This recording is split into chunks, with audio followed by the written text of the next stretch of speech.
ओम नमः शिवाय। शिव महापुराण रुद्र संहिता उत्तरार्ध अध्याय 25 पीपलाद महादेवनी लीला। नंदीश्वर बोल्या, आ प्रमाणे पीपलादे संसाરમાં રહીને ધર્મની સ્થાપના કરી। ત્યારે તે અવસ્થામાં એમણે જે લીલાઓ કરી તે ચરિત્રોને હવે સાંભળો। એક દિવસ તે પીપલાદ મુનિ પુષ્પભદ્રા નામની નદીમાં સ્નાન કરતા હતા। ત્યારે એમણે એક સુંદર નવ યૌવનાને જોઈ। તે શિવના અંશમાંથી જ ઉત્પન્ન થઈ હતી। એને જોતા જ તત્વ પ્રવીણ મુનિ પીપલાદ મોહિત બન્યા। એને પ્રાપ્ત કરવાની ઈચ્છા કરવા લાગ્યા। તે રાજા અનરણ્યની કન્યા હતી। મહર્ષિ તેની પાસે પહોંચ્યા। રાજાએ મુનિનો યોગ્ય સત્કાર કર્યો। ઋષિએ રાજા પાસે કન્યાની યાચના મૂકી। રાજા તો મૌન રહી ગયો। તે ક્ષણે તો તેણે કાંઈ ન કહ્યું। પીપલાદે કહ્યું કે ભક્તિપૂર્વક કન્યાને મને સોંપો, અન્યથા હું તમારી સાથે સર્વને ભસ્મ કરી નાખીશ। રાજાએ ભયભીત બની મુનીશ્વરને સર્વભૂષણાલંકૃત પોતાની કન્યા પ્રદાન કરી। મુનિએ શિવના અંશમાંથી ઉત્પન્ન કન્યાની સાથે લગ્ન કરી તેને સાથે લઈને પોતાના આશ્રમે પહોંચ્યા।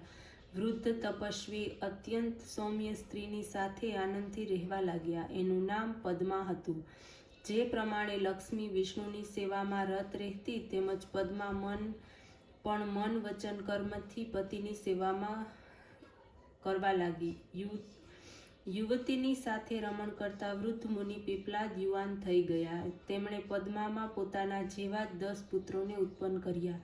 આ ઉપરાંત તેમણે અન્ય પણ લીલાઓ કરી। સંસારમાં કોઈનાથી પણ નિવારી ન શકાય તેવી શનિની પીડાનું નિવારણ કર્યું। એમણે વરદાન આપ્યું, જે જન્મથી લઈને 16 વર્ષ સુધી મનુષ્યને તેમજ શિવ ભક્તોને ખાસ કરીને આ બાધા ન થાય। જો આનાથી વિપરીત શનિ ક્યાંય પણ મનુષ્યોને પીડા પહોંચાડશે તો ભસ્મ થઈ જશે। હે મુનિ, આ પ્રમાણે પીપલાદ મુનિની નર લીલા મેં આપને કહી સંભળાવી છે। સંપૂર્ણપણે કર્મફળદાયક છે। ગાધી, કૌશિક અને પીપલાદ જે ત્રણેય મહામુનિ સ્મરણ માત્રથી જે શનિની પીડાનો નાશ કરે છે, જે મનુષ્ય પદ્મા સહિત મહર્ષિ પીપલાદના આ ચરિત્રને વાંચે છે, સાંભળે છે, એના સર્વ મનોરથો પૂર્ણ થાય છે। અધ્યાય 26 વિશ્વનાથ અવતાર। નંદીશ્વર બોલ્યા કે હે મુનીશ્વર, હવે પરમાત્મા શિવના વિશ્વનાથ નામના પરમ આનંદદાયક અવતારની સાંભળો। પહેલાના સમયમાં નંદી ગ્રામમાં મહાનંદા નામક એક રૂપવતી વેશ્યા રહેતી હતી, જે શિવની ભક્ત હતી, જે ઘણી જ ધનવાન, ઐશ્વર્યયુક્ત અને અનેક ઉજ્જવળ આભૂષણોથી યુક્ત તથા સર્વદા શણગાર સજીને જ રહેતી હતી। તેથી રાજા અને રાણી તેને જોઈને આનંદિત રહેતા હતા। સર્વદા તે શિવનું નામ જપતી, પાર્વતી સહિત શિવની પૂજા કરતી, રુદ્રાક્ષ તેમજ ભસ્મને ધારણ કરતી હતી। શિવની પૂજા કરીને તેમને યશ સ્તુતિ કરતી।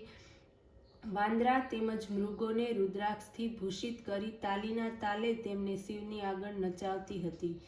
શિવની ભક્તિમાં રત તેમજ સખીઓની સાથે પ્રેમપૂર્વક તે હસતી હતી। શિખામાં રુદ્રાક્ષ બાંધી કુકડો પણ વાંદરાની સાથે સુંદર નાચ કરતો, દર્શકોના મનને પ્રસન્ન કરતો। આ પ્રમાણે શિવની ભક્તિમાં રત મહાનંદાએ કેટલોક સમય પસાર કર્યો। ત્યારે એક દિવસ શિવજી વૈશ્યનું રૂપ ધારણ કરીને એના ભાવની પરીક્ષા લેવાને માટે આવ્યા। એમના હાથમાં રત્નજડિત સુંદર મોટું કંકણ હતું।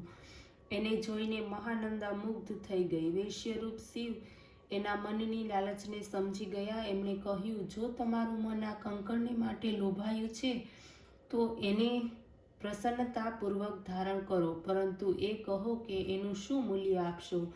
ત્યારે વેશ્યાએ કહ્યું, હું એક વ્યભિચારિણી વેશ્યા છું, પતિવ્રતા નથી। વ્યભિચાર જ અમારો કુલ ધર્મ છે। જો આપ કંકણ મને આપો તો હું 3 દિવસ અને 3 રાત્રિ આપની સ્ત્રી રહીશ।